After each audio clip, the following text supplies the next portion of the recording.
right. You got. You having a hard I time? swear, if I was in front of you, if I was in front of your face, I might throw this water on you. You do no such thing. Go ahead. Now, go ahead. Go ahead. Wicked witch, put that down. Okay. Look, Dwayne Wade was perceived as a top maybe 3 player in the world when LeBron signed to Miami. That's why they're saying not 2, not 3, not 4, because it was like, you want to say top 4 player along with Tim Duncan, LeBron James himself, and Kobe Bryant, who actually, it turns out, was on the downside by then, a little more than we knew. You want to say Dirk Nowitzki, as it turned out by the end of the year. But he was a top 3 to 5 player, definitely on paper. That's what we thought. And he was still quite good, but it was pretty clear by the end of the year, Dwayne Wade was not quite that MVP caliber player that he had been. Maybe part of that was because LeBron and Dwayne Wade were trying to figure out how to play together. But it didn't turn out like if Dwayne Wade was a top 3 to 5 player MVP, finals MVP Dwayne Wade, they would have won not 2, not 3, not 4. It didn't work out that way. That's why. And by the way, Bosh was an all-star, wasn't considered on that level. It's when you put 2 of the top 3 or 4. Like when people are forgetting now, when LeBron signed in Miami, it was like, that's like Magic going to play with Bird. It's too much. But that's not what turned out to be the case. In this case, Anthony Davis is in the middle of his prime. Every year you look at all the numbers across the board, including the efficiency numbers. Even look at his place in history. We're looking at AD like, if he wins championships, are we going to wind up calling him and not Tim Duncan the greatest power forward ever one day? Already he compares favorably, at least in the regular season, to guys like Kevin Garnett and Dirk Nowitzki and Karl Malone and Charles Barkley. Like, we're really just looking for championships to cement his status. So it's not about Dwayne Wade at his best. It's about the fact that AD looks to be in his prime, and Dwayne Wade, by the time LeBron played with him, was something less than that. You know, it's a damn shame you're even allowed to talk basketball sometimes. I swear to God, I don't even understand it. I mean, Dwayne Wade averaged 25.5 his first year. Dwayne Wade recruited LeBron James. LeBron James didn't know how to win until he got to Dwayne Wade. It was Dwayne Wade that helped elevate him to a point where he became the superstar that he is. I'm not talking about just your game athletically. There's something inside here, and there's something inside here that comes with it. And then the year after, when they lost to the Dallas Mavericks, it was Dwayne Wade that had to go to LeBron James and said, we have no chance whatsoever on being the team that we need to be unless you are the best player.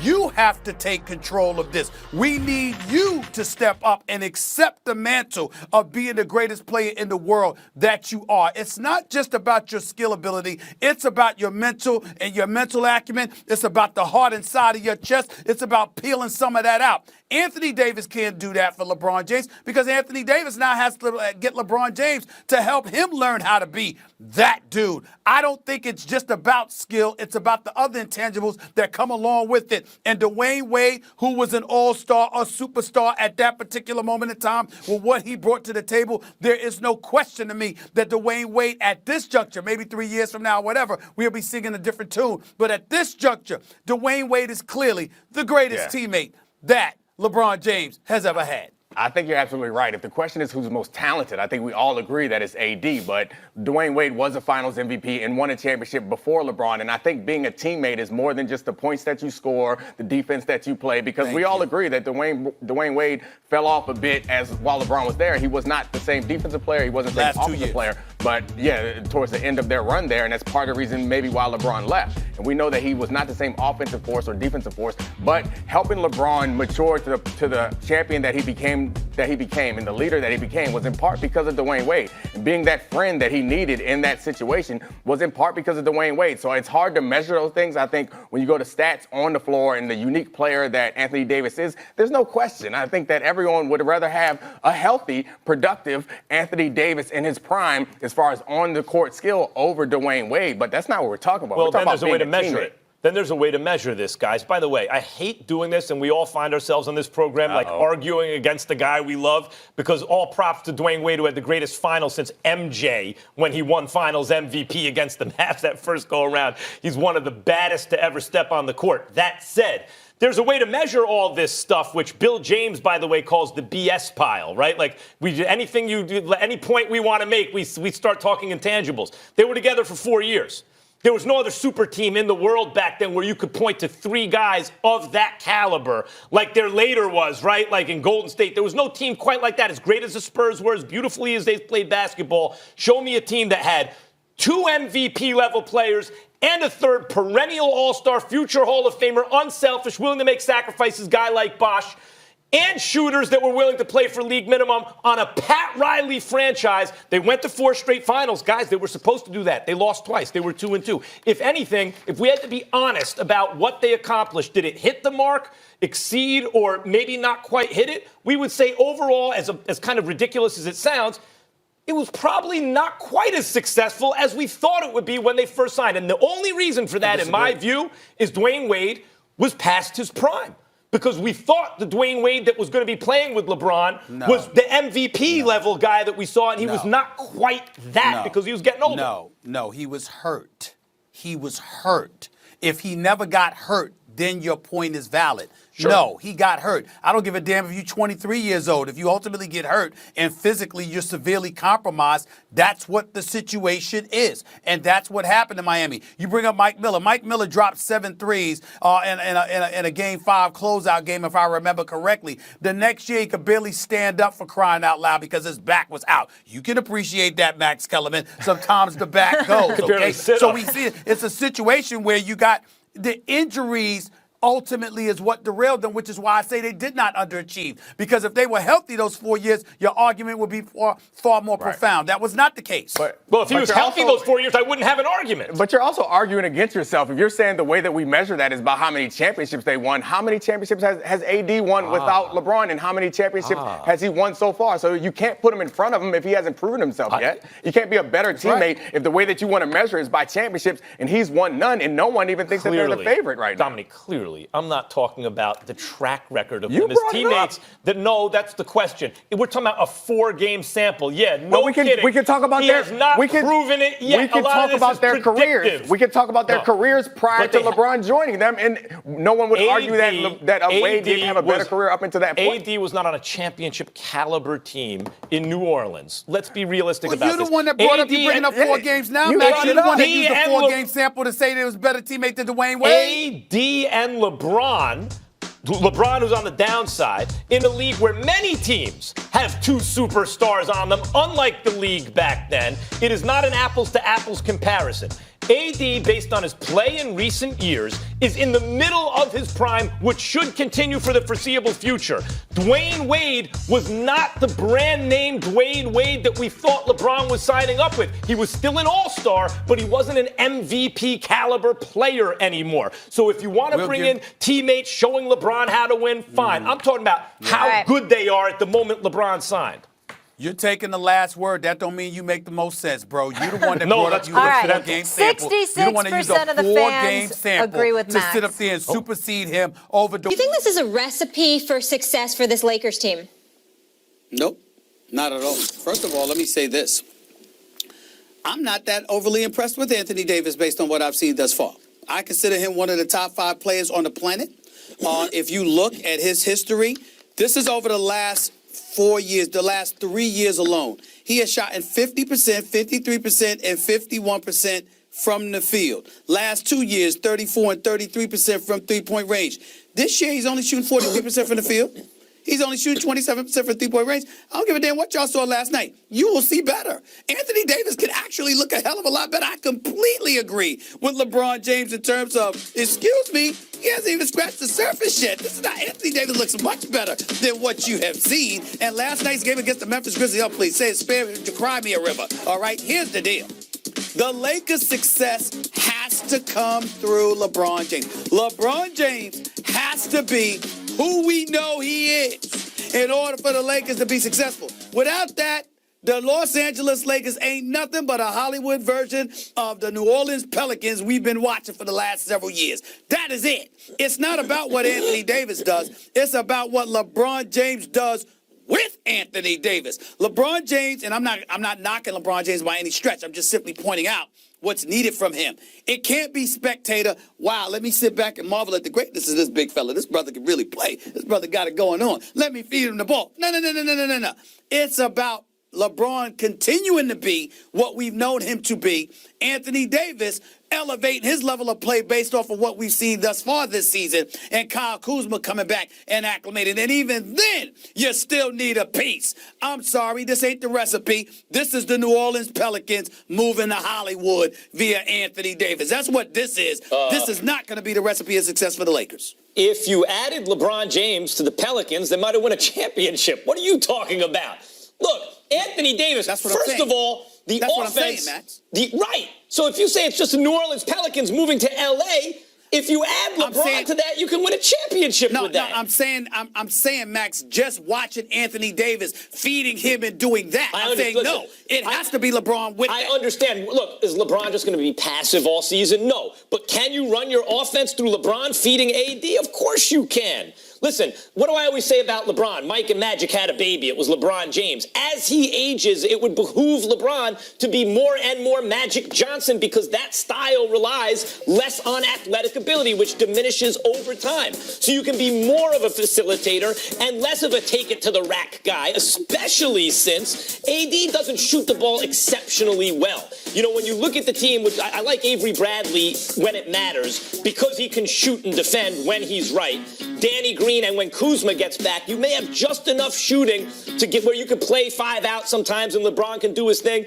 But AD is not really a stretch 4 or 5. He can play that role, but that's not where he's best. Yes, you can make AD the focal point. I'll bring it back to Magic again in terms of what LeBron does as probably the best passer in the game. Magic, when he came into the league, Stephen A., was the rookie of the year and all these things. Kareem won the MVP. And I'm not saying AD is as great as Kareem, but he's certainly an MVP-level player. But the difference here is it ain't a young Magic and an old Kareem. It's an old Magic and a much younger Kareem in terms of the roles they play. Why wouldn't an older Magic feed a much younger Kareem? Even in this NBA, Stephen A., as LeBron pointed out, if AD is hitting his free throws, go ahead, deal with that. He doesn't shoot it great outside the paint, but he shoots it well enough. And maybe LeBron's thought is, I'm going to keep feeding him because he needs touch. You know, he needs to shoot that outside the paint more to get that overall team offense going. And by the way, all this is to say nothing of half AD's value, which is on the defensive side, where he's among the all-time greats. I think the Lakers could absolutely go all the way even. I would take the Clippers, but you could make AD the most important piece on the team offensively, and the Lakers and LeBron James could ride that. Absolutely. Why not? He's one of the most efficient scorers ever. I disagree. I disagree with you, but I can understand why you are wrong on this particular situation. It's no offense to you at all. I can understand exactly what you're thinking. You're thinking about the youth and the greatness of Anthony Davis. Ride that wave. What I'm saying to you, you're ignoring the durability factor. And the fact of the matter is, because durability has been a question mark for Anthony Davis throughout his career, combined with the fact that he doesn't just have an elite offensive arsenal, but he's a guy that could do damage for you on the garbage side of things as well. He can sit up there and score on putbacks. He doesn't just have to get the ball in the post. He can sit up there and hit from the perimeter. He can also be an elite second option, not just an elite first option. The point of the matter is, you have to ask yourself this question: how does it benefit the Lakers for LeBron James to take a step back at the expense, or rather for the reasons of feeding Anthony Davis? I'm saying to you, it's more important for Anthony Davis to adjust and acclimate to playing with the greatness of a LeBron than it is for LeBron to acclimate playing with an Anthony Davis in terms of receiving true success in the National Basketball Association for this upcoming season. I'm not questioning the talent of Anthony Davis by any stretch of the imagination. I'm riding with you on that. But I'm saying you have to take into consideration durability, the kind of game that he's going to bring to the table, and whether or not LeBron James is a person that's truly capable of taking a step back and it not being to the detriment of the team he's stewarding. I'm challenging that that's not the case with LA. He still needs to be that alpha dog in order for them to be successful. But he still is the alpha dog, even if he's feeding somebody else, because he's running the show. Number one, durability.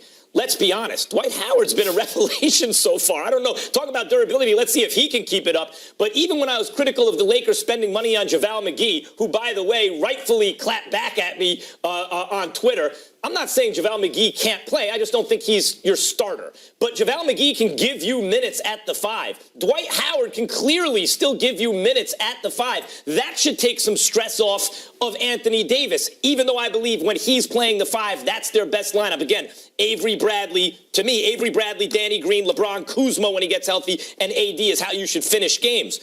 But so that's the durability point. The next point about LeBron, should he change his game? Actually, one of the reasons that there's no end in sight for LeBron, if he doesn't want there to be, is because he can recede where goes from clearly the best player in the game to among the best players in the game, still MVP level. He could recede further than that, and still win championships as merely an all-star caliber player because his game is so well-rounded. Because, yes, he can take it to the rack. Yes, he can hit the big shots from the outside. But, Stephen A., he's maybe the best passer in the NBA, the highest basketball IQ in the NBA. Like I said, you have your point, I have mine. I'm trying to stick to your point and addressing your points. You're going all around the block. At the end of the day, I'm addressing Dwight what you Howard, said. I'm getting ready to tell you, Dwight Howard, JaVale McGee, it doesn't matter, Max, because you could talk about them insulating Anthony Davis to some degree, but the reality is when he has the ball, and the more he has the ball, the more his durability comes into question. Everybody that goes against him, Montrezl Harrell was a perfect example. Opening night, he knows that from a skill standpoint, he ain't on Anthony Davis's level, as most dudes who are big men in basketball know they are not on Anthony Davis's level. But everybody recognizes Anthony Davis as a finesse player. So what are we going to do? We're going to get physical with him. We're going to bang him. We're going to make him feel our physicality. And 4 games into the season, we're talking about a shoulder injury and how long that's going to linger and how that needs to be monitored by Vogel and his staff. These are the kind of things that you have to monitor. So when you give him the ball, particularly in the post, and you're subjecting him to physicality, you're endangering his availability for when it really counts. And you offset that by making sure that LeBron James we gotta go, guys. Tell you what I'm watching. What? I'm seeing 40 and 20 in 3 quarters. Yeah, you are. You know it's going to be a lot of fun this You might Friday, be able to score 20 on Memphis, and you can't play. when they face the Mavs. You're going to get your guy, Porzingis, Luka, LeBron, Mavs are for AD. real. That's on Mavs are for ESPN. real. The game's in Dallas this Friday, so that'll be a lot of fun. But so will tonight. And assists, 7 boards, 5 assists, but also 2 steals and a block on average per game, because when LeBron decides to play defense and blah, blah, blah, and he's a great defensive player. I think LeBron's an all-time great defensive player when he chooses to play defense. He ain't Kawhi Leonard on defense. And then, Stephen A., there's this. Why is it really that guys like you and me, other than over the course of their career, LeBron has more value than Jordan because he's played much longer at a high level. But at their peak, Jordan was better than LeBron. Not only do the numbers say that, but Stephen A. Smith, the real reason is if they're on kind of equalish teams and the money's on the line and it's Game 7, even though Jordan didn't go Game 7, and they played 100 times, you and me don't believe LeBron would get MJ even one time with the money on the line. MJ had But Kawhi Leonard is no MJ. And MJ had that thing in him. I'm not claiming Kawhi is MJ. Doc Rivers is going overboard because that's his guy. But Kawhi doesn't care. Like, you've made the point before, LeBron doesn't like it on the free throw line at the end of games. LeBron's considering things like, it's a lot to live up to. Kawhi has money from the free throw line now. Kawhi Leonard doesn't have a pulse. It doesn't change. It's unbelievable. And so if it's close and they've played head-to-head one time in a high-profile game and Kawhi's team won, by the way, doing all this without Paul George. You bring up the fact 5-1, 5-2. They lost to Utah. They lost to Phoenix. The Lakers only have the one loss to the Clippers. LeBron has had the services of Anthony Davis the entire season. But you're looking at who's also an MVP caliber You're player. looking at everything, and I get that. And I also have to take into account Paul George ultimately coming back, because we keep forgetting Paul George is a star, and Paul George is a monster himself, and he's going to elevate the Clippers. But I would like to add this. I'm telling you right now, the way LeBron is looking right now and the way he's talking, I like it because I see a man that's saying, all right, y'all, I'm back. And by the way, I'm healthy. Let me put a stop to all of this, which is what I wanted him to do opening night. He didn't do it, but he's doing it now. I believe it will continue. I believe that the Lakers are going to win the chip. That's what I believe. Long as when Kawhi checks in, we don't see from LeBron. Oh, That's right. man. That's right. And that was before Kawhi knew what he was doing. It better not happen. Because when it comes to the Lakers and Clippers, I know what the Clippers are, and I know they're a better team collectively. They're a better team. Max, you think but I don't LeBron's believe, been the most But I don't impressive believe Laker, right? you should be able to overcome LeBron and AD. That's why I got my eyes on LeBron- this. This is what it's going to come down to. LeBron has played out of his mind great. The fact that he's in year 17 doing this He's phenomenal. is so far beyond anything we've ever seen from an athlete this advanced in their career in any sport, because no one in their 17th year ever came close to this in basketball. No one. It's amazing. AD has played, you could make an argument he's the MVP. Danny Green has been great. I love me some Danny Green. Dwight Howard is the one that surprised me the most and impressed me the most based on where we perceived he was in his career versus how he has played. He shot perfect in 2 games this season. 8 for 8 from the field in one game they won, 7 of 7 from the field in another. Other than that, he didn't do much offensively. Every other game, he's been limited to 3 shots or less. Maybe it might behoove the Lakers to get him the ball a little bit more. But now LeBron is better than Kawhi. LeBron is better than the Greek Freak. LeBron James is still the best player in no evidence. the world. You have Excuse no me, hold on, wait a evidence. minute. You're guessing. The only evidence you have, Max, is the fact that he wasn't participating in the postseason and they were. Yeah, but I think that that's actually, it. that could actually also- be a benefit. His first Exactly. First time in 9 years. It may be, Hold on. but when last seen, you have to go, the real LeBron hasn't been seen since the playoffs of the Well, let me previous ask you a question. season. Fair. Let me ask you this question. Aren't you one of those guys that, for the most part, believes that injury should not take away the mantle? In other words, if you injured and you weren't playing, then let's see what you have when you come back. It depends. It's a unique circumstance. 'Cause What's the unique? We've never seen a guy this deep into his career still among the best players in the game ever. LeBron. So if he hasn't been his best self in over a year wait a now. minute. But the last time we saw this brother in the playoffs, we know what he did. Yep. And the last time we saw him during the regular season, when he was playing, the Lakers were the 4th seed in the West, and then he goes down and they collapse. So did Lonzo go down. Lonzo, but really, Yes. in this conversation, we gonna bring up Lonzo.